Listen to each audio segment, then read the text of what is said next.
মধুর প্রেম যে বিধুর, প্রেমিকি মনটা বোঝে না, সে জানে। একটা জিনিস জানি না এটা খারাপ কিছু না, কিন্তু আমি কোনো কিছু না জেনে ভান করি যে আমি সবকিছু জানি। রাহাত একটু ধরো আমাকে। বড় তার বিশাল বাজেট আর প্রশ্চুম্বী হায়, তবু কেন 2026-এর ঈদ নাটকের জুলি শেষ পর্যন্ত শূন্যই থেকে গেল? প্রতারণা আর প্রচারণা চাকচিকে ঢাকা পড়া সেই 5টি আলোচিত নাটকের ব্যবচ্ছেদ করব আজ, যা দেখার পর দর্শকদের মনে একটাই প্রশ্ন, বিনোদনের নামে আমরা আসলে কি দেখছি? পর্দার আড়ালের সেই তেতো সত্য জানতে ভিডিওটি অবশ্যই শেষ পর্যন্ত দেখুন। ওরা নোংরা ছেলে পেলে, এদের শরীরে রোগ জীবাণু, এদের ধরলে তো সমস্যা। তার মধ্যে আমার মাস্ক ছিঁড়ে মিস্টার পরিষ্কার আইডিয়াটা চমৎকার হতে পারত, কিন্তু এক্সিকিউশন ছিল ভীষণ কাঁচা। ফোন দিব, পুলিশ আসবে, তারপর ধরবে। একজন খুঁতখুঁতে মানুষকে নিয়ে ভালো স্যাটিয়ার করার সুযোগ থাকলেও এটি কেবল অগভীর চটুল হাসিতে সীমাবদ্ধ ছিল।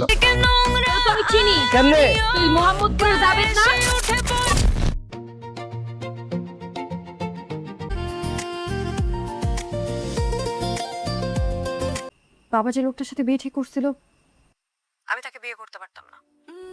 আমি রনিকে ভালোবাসি, আমি ওর সাথে পালায় আসছি।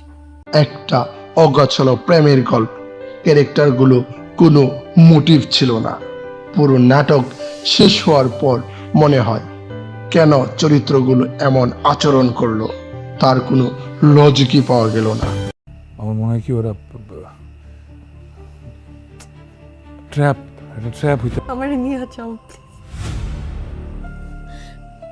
মরাবাড়িতে। ওর কত বড় সাহস, ও আমারে বলে আমি নাকি ওর বাচ্চার বাপ। শুধু লোকেশন আর মেকআপ দিয়ে নাটক হয় না, তার সবচেয়ে বড় প্রমাণ হলো আয়রা নাটকটি। ভিজুয়াল এতটাই রাজকীয় ছিল, গল্পটা ছিল ততটাই অন্তঃসার শূন্য।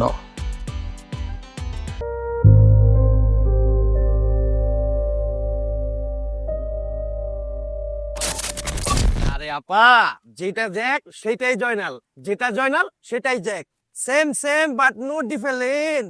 দেখা হবে বন্ধু, সেই সেকেলের বন্ধুত্ব বনাম ভালোবাসার দ্বন্দ্ব।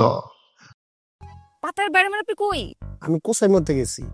তাহলে তাইলে আমি কি করবো আপা বলেন? 2026-এর স্মার্ট অডিয়েন্সের জন্য গল্পে যে আধুনিকতা দরকার ছিল, তা ছিটে ফুটাও এখানে ছিল না।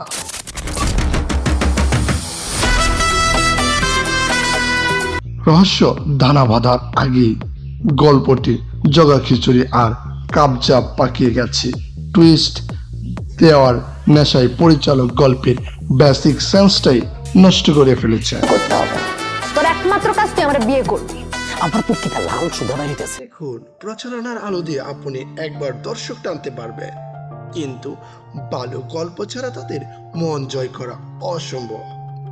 2026-এর এই ঈদ নাটকগুলো আমাদের মনে করিয়ে দেয় গল্পই আসল রাজা, মেকি হাইফ নয়। এই 5টি নাটকের মধ্যে কোনটি আপনাকে সবচেয়ে বেশি হতাশ করেছে? নাকি এমন কোনো নাটক আছে যা আমি মিস করেছি? কমেন্টে আপনার ক্ষোভ বা ভালোবাসা প্রকাশ করুন। ভিডিওটি ভালো লাগলে একটা লাইক দিয়ে